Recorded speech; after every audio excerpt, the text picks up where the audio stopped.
Here's what's cooking. On today's Sports Stove Local Hour, we continue our EKU football position preview with the offensive line. We'll welcome in Josiah Ezirim in just a few minutes. That's what's cooking on today's Sports Stove Local Hour. McKinney looks, steps into pocket, throws, open receiver, touchdown! Colonels, we're not done yet! Our identity is we're going to press for 40 minutes, we're going to play up-tempo, we're going to play with unbelievable passion, and then our brand is the most exciting 40 minutes in sports.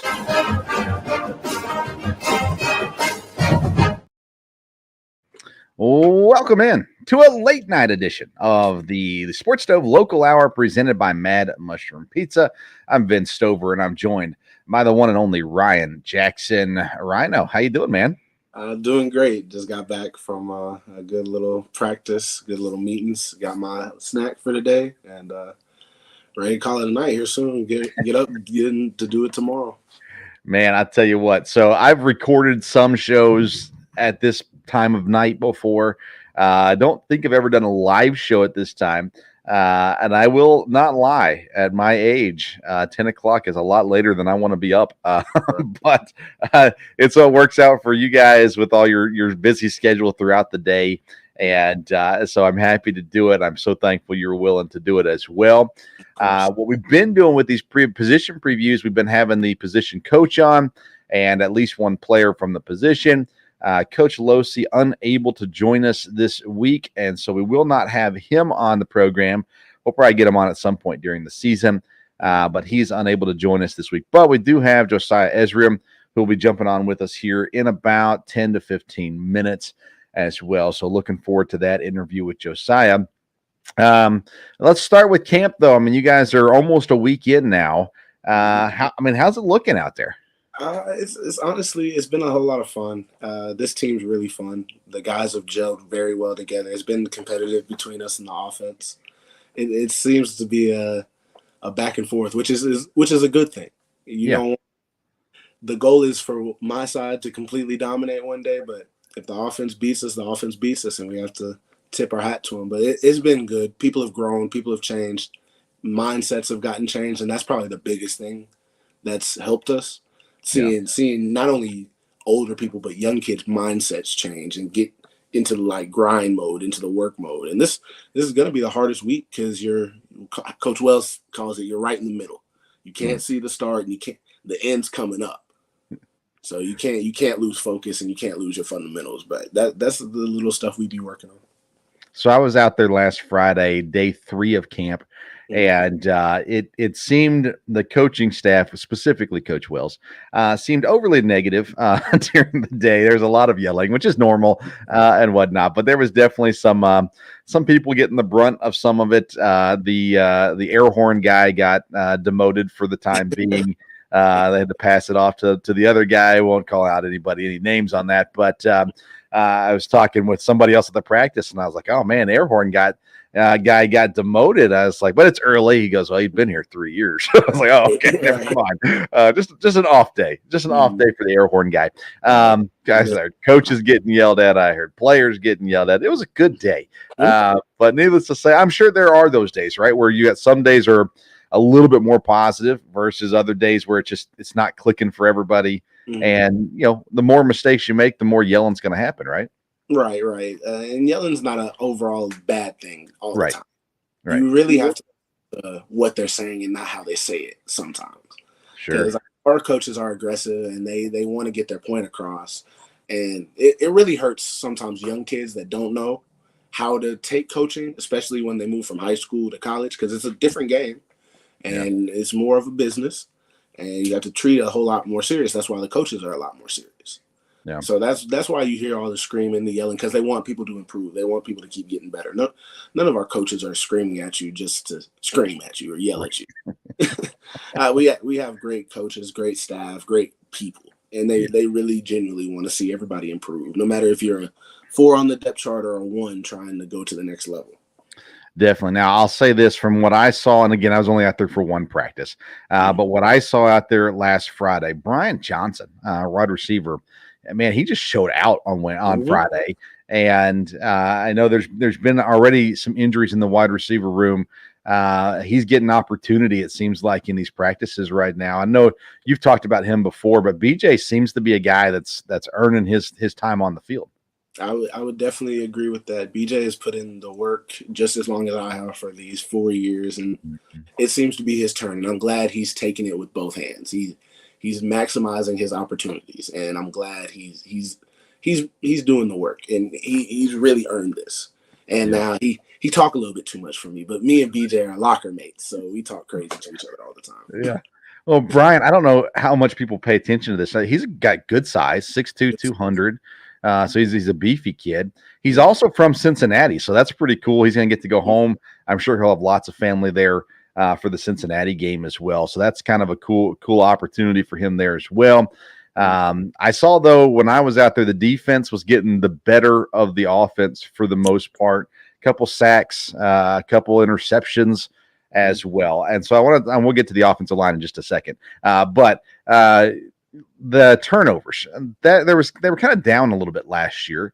Do you think this group is going to be more prone to get those turnovers on defense? That's obviously the goal of what we want to get to. I think the group we have, they do a good job of playing within the system and playing within the direction that Coach Johnson wants to take our defense, which is aggressive, not blitzing all the time, but playing aggressive coverage, being aggressive on the line, just trying to get more active. That's one thing I feel like our defense didn't do the best job of last year. We did it better in 2021 when we still had Davion Ross to have the pick six guy. I would love to get back to that type of defense, the more dominant defense that we used to have. Yeah, and I think, again, I'm just spectating, but I feel like there's going to be opportunities across the middle of the field, whether it be linebackers or safeties. There will be those opportunities for the corners, one-on-one on the outside, but it seems like a lot of those interceptions come on those passes over the middle when you got linebackers running across to cover or safeties coming up or whatever it may be. Tip passes, the defensive line gets a hand on it, tips it up, and that gives an opportunity for the guys behind them. And I know I've talked with guys after they've gotten interceptions. We talked with Davion 2 years ago when he had 3 pick sixes, I think, in the season. We've talked with other guys. I think we talked with Jalen last year or 2 years ago when he got a pick as well. But so the opportunities will be there. And again, that all starts from the front, right? It starts with you guys up front, and it works its way back. If you guys get good pressure on the quarterback, he throws it faster. If you get a hand on the ball, it tips it up in the air and gives an opportunity there as well. So, and then the last thing before we get to the offensive line is, and it's something we've talked about a couple times already, but the run defense and the importance of, hey, we're going to have to stop the run this year. Again, starting off with, when you get to Kentucky is known for running the football, although this year they're supposedly going to throw the ball more and they've got great receivers and all that good stuff. But you guys are going to be tested early and often for that run defense. How you feel you guys stacking up up front with that? Up front, I like our front. I like our front I like our guys against any guys any time of the day. But I will say the one thing about our front that we do well, we might not be nearly as flashy as the TKs or the Keltons that we had before, but we do a good job of staying in our lanes, doing our jobs, and making it easier for the guys on the back end for us, making it easier for guys like Jalen and Elijah Ford to come fill gaps and make more runs instead of the popping and the getting out of gaps. We're trying to be more sound, trying to be more technical in the defense. And that's what it starts with. It's hard sometimes to remember that, but that is the fundamentals. There's a reason why they teach them at an early age, because they're the most important thing. Everything else comes along with it. It's added to it. But you got to get the fundamentally sound, doing your job, fulfilling your commitment, what the coaches, the way the scheme is designed as well. So that's exciting. I do want to say this for people listening. If you are going to Cincinnati or going to the UK game and you're tailgating and you'd be okay with me popping in and saying hey to you, make sure you reach out and let me know where you're tailgating at, where you're setting up at, all that kind of stuff. And I'll try to pop over and say hey to you while we're there. I've got a UK, my boss in Lexington is he's a season ticket holder at UK, and he has a massive tailgate every year, and I've been invited to go hang out with them. But I would really more rather hang out with EKU people than Kentucky people. So, although don't get me wrong, I will sneak by and grab a steak from them. But but I'll say hi. But I'd more rather hang out with EKU people. Right. So it's gonna be a fun time, good atmosphere. Looking forward to working on getting everything set up for being there. At this moment, don't plan on doing any live shows there at the fields or anything like that. But we do want to be there and support the team. And so if you guys are going, fans are showing up, let us know where you're hanging out at, and I'll be happy to pop by and say hey to you guys as well. And thank you for listening to the program. All right, so we're talking offensive line tonight. Obviously, Peyton and Josiah, they're getting the majority of the attention early on. Of course, Peyton has been really solid there as a left tackle. Josiah came in last year, took advantage of an injury to Drew, and was able to take over at right tackle and hold that job there as well. And actually, let's talk about Drew real quick. Drew's helping out. He's not playing this year, but he's out there. I talked to him briefly on Friday as well. And, he said, man, it's different. But to me, it seems like Drew is just a great guy to have around the locker room. Yeah, Drew's like everybody's best friend. If you ever had one. Like, Drew's just been ever since I've met him, he's always just been the nice, positive, jolly green giant that's you can talk to. He's relatable to, and you can have those deep conversations with Drew, or he'll listen. And it's a blessing to have him, not only him, but another former player, Jalen Haney, having him on the staff, and just being able to talk to those guys now that they have both perspectives. It makes it easier because they can relate to you, and they can not give you little information or give you like stuff the coaches be saying, but they also get that part of it, that they know what they're saying. They know how they're talking now. You got a couple new guys up there as well. Isaiah Bunn has been running at center. We've seen, I forgot his name real quick. Antonio Gaines. Hard to miss Antonio Gaines, 6'4", 340 pounds.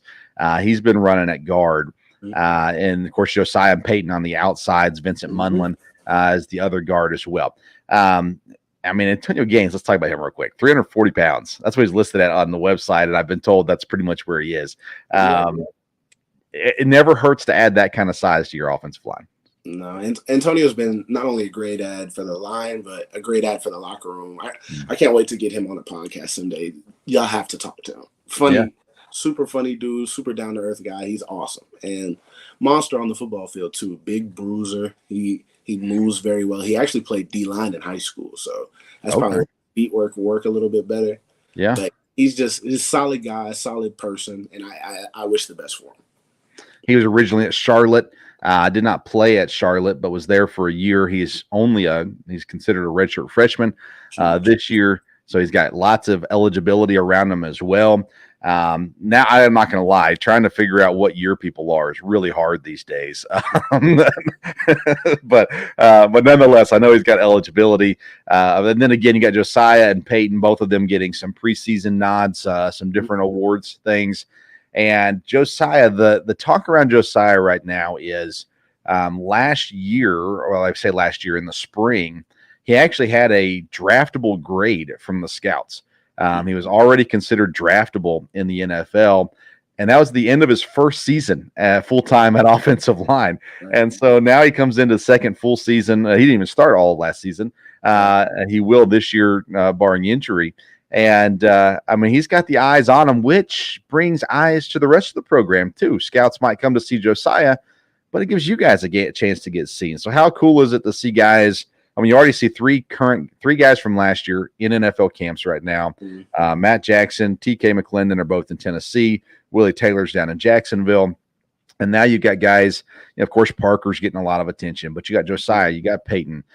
You've got other guys that are getting these looks, which gets eyes on the program. And every single day since camp has started, there's been NFL scouts at your guys' practice. So how cool is that? It's honestly, I appreciate Josiah and Parker for that, because it's been a blessing just to be able to look over, see those guys, and know, man, they could see me too. Or, man, I got a chance to play with this too. Or it makes you go harder. It makes you go harder each day to not only not put a bad clip on film because they're going to watch that film, but also you just want to show that you're a top person. You want to show that you're a top guy that you should be looked at too. Maybe you can see yourself as a diamond in the rough or something like that. Yeah. But it's always great to, you got to tune them out because you can't look too hard. You can't focus on, man, there's scouts here. Man, there's scouts here. I can't. And like you get too tensed up. Yeah. You just got to go out there and still have fun and play the game you love. That's all they're looking to see. And they just want to. It doesn't really matter for me. I go out there and play as hard as I can each time. But I know for other guys, and when it first started happening, I was like, "Ooh, that's cool." There's I can see a brown shirt. Yeah, that's some cool stuff. Now you don't line up over the tackles very often. You're usually on the inside, so you never get a chance to show up, Josiah. But do you ever Well, I'm going to try to think the right way to ask this. That sounds nice. I'm not sure that I can think of one. So I'm going to go on to something different. But you got a competition, right? Against the offensive line. You're seeing them every single day. You're hitting each other every single day. You're working against things and everything like that. How hard is it? Is it hard to keep a cordial relationship with the guy that you're going against every single day? It's not hard if you don't make it hard. Like, me, Bun, John Stone, we go at it each day, every day. But it's a competitive rivalry. It's a competitive friendship. And instead of you looking at it like, man, I dislike you, I'm about to blow you up, you look at it as, man, he's making me better. Yeah. Like, I respect this guy. He plays hard. I'm going to play hard. And then you don't want to hear any crap from him either because they've all talked crap. Yeah. So you don't want to just up and lose to anybody. So I would say, to be able to have a bond like that, you have to, one, have respect for each other, and two, you both have to give it your all each play. And you both have to give it your all each drive whenever y'all competed against each other. And you got to think of it as competition, not an actual rivalry or an actual play going against each other. It's competition. And I'm sure the coaching staff helps with that too, creating the right culture around the program. Because I mean, there's classic stories of NFL teams, the Chicago Bears back in the day, where the defense hated the offense and the offense hated the defense, and they did not get along. I think there was some Bum Phillips's defenses that were that way, and there might be a place for that in a NFL locker room to create that more competition, but I think at a college level, high school level, I think you want that team together. Right. So, yeah, that's pretty cool. And I'm glad that you said that. All right. We are now ready to bring on our only guest, I guess, of the day. And let me find the right buttons to push. All right. Let's bring him in. Offensive tackle, Josiah Ezirim. Josiah, man, how you doing? I'm doing good. How are you? I'm doing good. You holding down the right side of the line okay? Yeah. We were talking about you earlier and just the progress that you've made, where you came from and everything like that. I know you're probably tired of rehashing this, but man, from the time you stepped on campus at EKU to today, how would you define your transformation? It's really kind of hard to describe the transformation I've made, but I guess one word I could use to say it is maturity. As the years have gone on, being more and more mature with my decision making as a student, as a human being, as a player. When I first came here, I was kind of stubborn. I only wanted to play defensive line. That was it. I didn't want to even hear the word offensive line, anything. But, as time went on and my desire to want to play went up even more, I became more willing to sacrifice for the team, for the betterment of the team. And I feel like it's definitely panned out. Yeah, I would say so. We were talking about the scouts' view of you already at the end of last season, and the scouts are loving you. I mean, how do you take that positivity coming from scouts? I'm assuming you're being told this, but the NFL scouts have really liked what they've seen from you at offensive line, at offensive tackle. So how cool is that to go from fighting to get on the field as a defensive lineman to all of a sudden being a legit NFL prospect at right tackle? It's definitely very, very exciting, but it's also a big motivator for me because now that I know the scouts are are talking about me, are very interested in me, and coming to see me practice.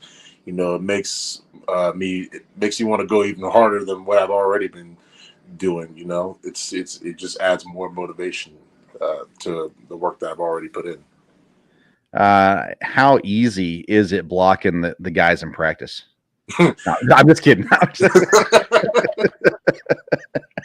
Don't answer that one, Joe.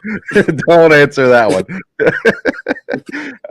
A week into camp, though, how would you define? We've talked with Ryan about this, but how would you define the team so far a week into camp? I think one thing I like about the team the most is the level of physicality and effort that we play with. I think that's the biggest thing that I've noticed that has improved from years past. Is, you know, I see guys on defense running the ball. They're coming downhill, trying to smack somebody, and I see the offense, you know, smack the defense right back. It's very competitive. You know, I think that's been very exciting to see from the team so far. Ryan, what you got for him? Joe, you've been in camps for who knows how long now, since because of COVID. What's the craziest camp memory you have? You said, what's the craziest camp memory I have? Yeah, camp memory, moment, play you've made. I mean, it's not easy to just think about like one moment. I mean, we got so many crazy moments. Some I don't really want to say. That I think the craziest camp moment was last year when the DBs on our team decided to go and all get splatter guns and start shooting up the whole locker room. And Right. yeah, they did that, and then I remember one day they shot me in the back with one of the splatter guns, and I was like, okay, so I see how it is. Next thing you know, we had it was DBs versus offensive linemen and friends, and before you know it, the locker room turned into a full-blown Call of Duty war zone. DBs. Now, aren't they the smallest guys in the locker room outside of the kicker? Yeah. Yeah. I was one of the smaller guys growing up, and I knew make friends with the bigger guys, pick on the other small guys. That was my philosophy. So I have to advise the DBs on that a little bit. Josiah, where have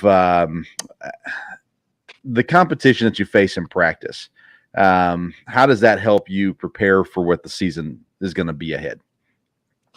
I feel like we have a very talented group of guys. You know, our outside linebackers are all fast and athletic, and they're very aggressive when I have to go against them. And we got some strong interior defensive linemen, so I feel like it helps me a lot in terms of like when the season starts.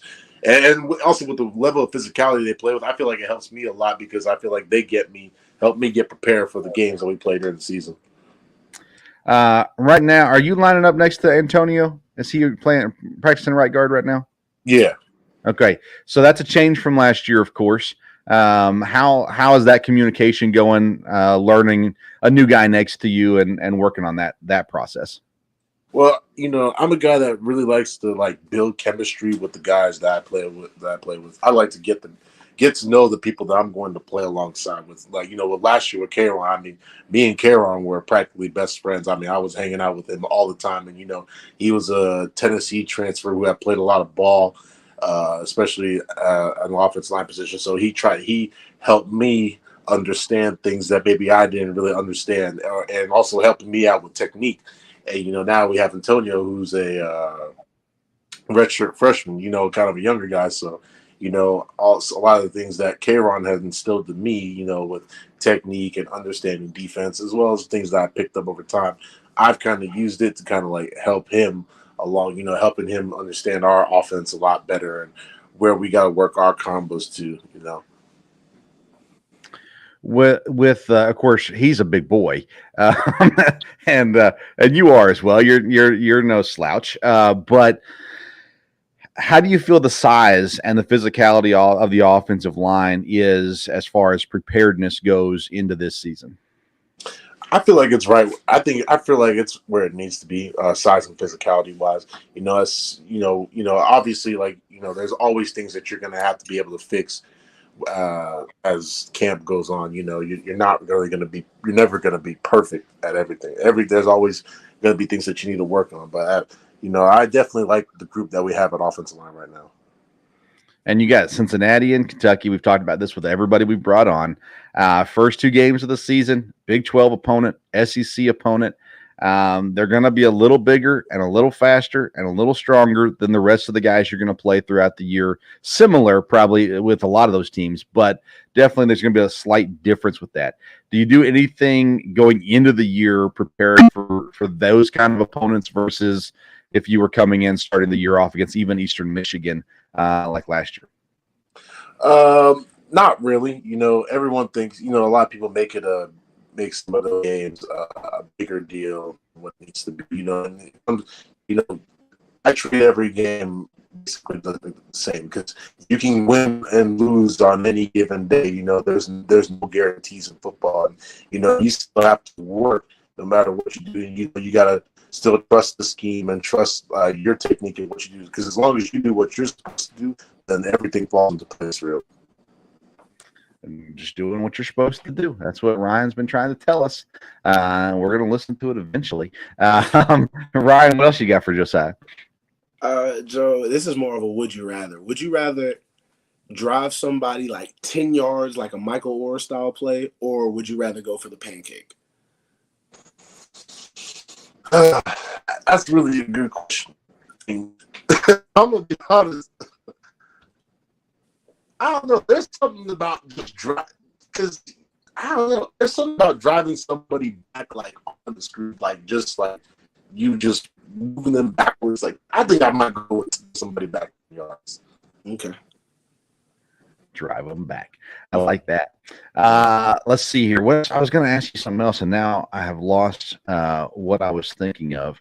Oh man. Blocking outside the offensive line. Who's the best blocker on the team that you've seen? That's a good question. Outside the offensive line, I think the best blocker is probably Reese Atkins. He's our tight end. You know, he's a really big, long kid, athletic, definitely can catch the ball. But I see him come down and smack some people. That's what we like to hear. And then last thing I have, and Ryan, I'll let you ask if you got any more, is those guys across from you, defensive line. If one of them had to make the transition to offensive line like you did, who do you think is the most suited to make that switch? Oh, this man right here, Ryan Jackson. You can play center. You got body for it. I don't know if y'all getting me, Joe. Ryan, you got anything else for Josiah? Nah, I'm just happy that you're here, Joe. I'm happy that you've been able to improve each season, bro. I really am. Appreciate it, brother. I'll tell you what, Josiah, you're getting some preseason recognition. Again, the scouts have been talking about you. There's expectation on the year. Of course, Parker's last year here is bringing a lot of extra expectation onto the offense as well. But we're excited about what's ahead this season. And first game's not too far away now against Cincinnati, at Cincinnati. There's Will. So, Josiah, we're going to let you go to bed. I know it's late, but we appreciate you taking some time for us tonight on the Sports Stove. I appreciate you having me on. All right, man. Have a good one. You too. Josiah Ezirim, right tackle for EKU. All right, that's fun. That's a lot of fun, Ryan. You told us it was going to be. We've had him on before, but a lot of fun talking to Josiah, and we definitely got to work on getting some more guys on. Reese is another guy we haven't talked to. I don't think I've ever talked to Reese on the show, so we'll definitely got to get him on at some point too. That's kind of the big step now moving forward into the season is figuring out who we're going to get on each week and things like that as well. But a lot of things getting planned for the regular season. Once we get to it, we're getting closer to it, of course, and looking forward to what's ahead. I mean, at this point, Ryan, is it just can we just get to Cincinnati already? I mean, what's the feeling like? We've been waiting to play since we put on full pads. It's one of those type of attitudes. It's one of those type of like itches. We're just ready to hit somebody else too. Yeah. I was going to ask Josiah this, and I forgot to, so I'll ask you.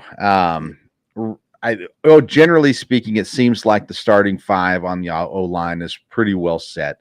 That being said, who's the sixth guy? Who's the guy that if one guy goes down, we can trust, man, this guy's going to step in and he's going to be there?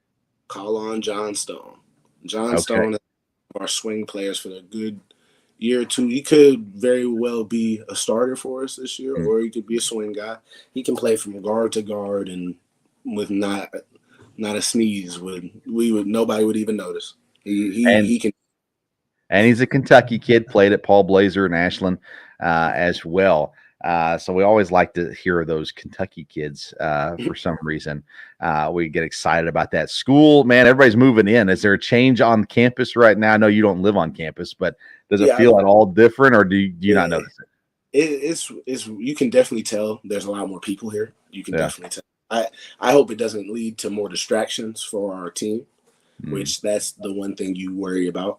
That's why I'm glad I'm off campus. But I miss on campus every now and then just to see all the cool, exciting little events that be going on. Yeah. So I went to school at a Bible college, and it's very different. Bible college and public university, rules, guidelines, all that kind of stuff, drastically different. But I lived off campus for a year at the end of my college year, and I loved it. It was way better than being on campus in so many different ways. But nonetheless, so things are picking up. Did you have to go paint a fence or anything like that? Or since you guys had camp, you guys didn't have to get involved with it? I haven't had to paint a fence yet. I'll happily do it if anybody asks, but I haven't had to paint it yet. Yeah, I was talking with a guy last night, I guess it was 2 nights ago, Tuesday night, and he was like, yeah, I had to go paint a fence because they were doing the Campus Beautiful or whatever it is, and a bunch of people doing different things before the kids got there. But the kids are rolling in now. Everybody's rolling. Students are rolling in now, which just tells you we're that much closer to getting to real football. We got real football on TV. I say real football, preseason football on TV. So that's kind of just everything starting to feel like football season is upon us as well. Do you, your family got big plans for these road games, these Cincinnati, Kentucky road games? Honestly, yeah, I'm sure they'll be at all of them. We really should have asked Joe some good food spots in Cincinnati since he's from there. That's a great idea. We'll have to get you at practice or after practice or in the locker room sometime. We'll have to get you to pull your phone out and post some videos with talking to Joe about some food, some Cincinnati. That's a great idea. Don't let someone steal that. You take that, you own that content.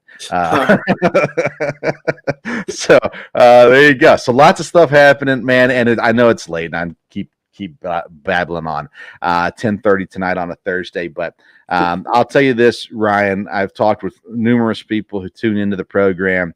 They love that you're on the show. They love to watch you even already in the episodes that we've done, seeing you get more confident in what you're doing, and they have been impressed with your growth immediately on the program, and it's awesome having you on here. It's great to have that insight. That's not just interviewing someone, but have someone here who can have some insight on what's going on in the team. So that's pretty cool stuff as well. So what's next what's the schedule looking like for the rest of? You still have camp all of next week? Yes. Well, we still have camp. Okay. Yeah, I know there's different titles for it all. But that being said, what's the expectation? What has to get better in the next couple days? Coach Wells did a good job in our last team meeting saying we need to improve on our eye discipline, our pad level, and honestly just overall toughness. But that's the one thing you can always improve on, your toughness. Sure. And it's just getting better each day, trying to gain a little bit more knowledge each day, trying to get to know a different teammate each day. It's just the little things, the little fundamentals we're trying to get better at. That's the one thing we will have to continuously get better at throughout the season. Is there anybody that came in last week here at the beginning of August that wasn't here in the spring or summer that has looked like an immediate impact guy? I feel like this year it seems like most everybody was here in the summer that's going to be impact guys. Well, yeah, I would say so. Antonio's probably been the biggest new person that just kind of showed up. We got this one kid named Isaac Dixon. I think he transferred in from UK for us, I think. He's honestly been killing on all of our special teams. So that's another name you should probably try and get used to. He might see the field. Hunter Brown, He's another one that came in playing tight end for us. He's been a good addition. That's all the ones that come to the top of my head. Sorry if I forget anybody, but those are the big impact ones I can think of right now. What position does Isaac play? Running back. Running back. Okay. Mhm. Very cool. Well, that's neat. It seems like a really balanced team from everything that I can see. I think you were last year too. But it seems like Coach Wells and the staff have done a great job of just putting together a really balanced roster. Would that be true, you think? I would agree. I think the best thing Coach Wells has done is he's got more like-minded people, more kids that want to work, want to grow, want to get better. I think that's the best thing we've done. And we've honestly filled out the team with players that we think should play, can play, and have the opportunity and chance to play. They just have to take that opportunity. That's important. That's important for sure. Take the opportunity to go to Mad Mushroom, get yourself some pizza and cheese sticks. Mention the Sports Stove podcast, and they're going to give you $5 off your order of $20 or more. Or if you order online at madmushroom.com, use the code SPORTS5, SPORTS, the number 5, and you get that same discount, $5 off, $20 or more. Also, if you live in Central Kentucky and you're having pest issues, spiders, centipedes, pill bugs or roly-polies, whatever you call them, ants, whatever it is, IPM Pest and Termite is here to help you. Locally owned and operated, and longtime supporters of the Sports Stove podcast. Actually, our very first ever sponsor was IPM Pest and Termite, and they're still with us. Hard to believe. And we haven't run them off just yet, but they can run off your pests. So give them a call. Let them know. The website is myipm.com. And then All Around Roofing, they're an exterior helping business, meaning anything on the exterior of your home, they can help you with siding, gutters, windows, soffits, all kinds of things, as well as, of course, roof replacement or roof repairs. All Around Roofing, best way to find them is on Facebook, All Around Roofing KY on Facebook. You can get more information about them. All right, Ryan, we're going to let you go to bed. We're going to let everybody go to bed. I'm going to go to bed. My goodness, it's that time of night. But we sure appreciate everyone tuning in. You can follow us on social media at Sports Stove. And like I said, if you're going to be tailgating Cincinnati or UK, shoot me a message there on social media and let me know where you're going to be if you don't mind me popping in and saying hi to you. I promise I won't take any of your alcohol because I don't drink, but I'll come in and taste test your food or whatever you need there as well. All right, we'll be back next week previewing. I'm trying to remember what's up next. Maybe linebackers, I believe, next. And so we'll be working on talking. That's a lot of people to interview, inside, outside, all that good stuff. But we'll get to that next week, and you can find us here. We will post on social media what time we're going to be doing that as well. Ryan, thank you as always. Everyone else, thank you for tuning in. Until next time, we'll see you around the Sports Stove.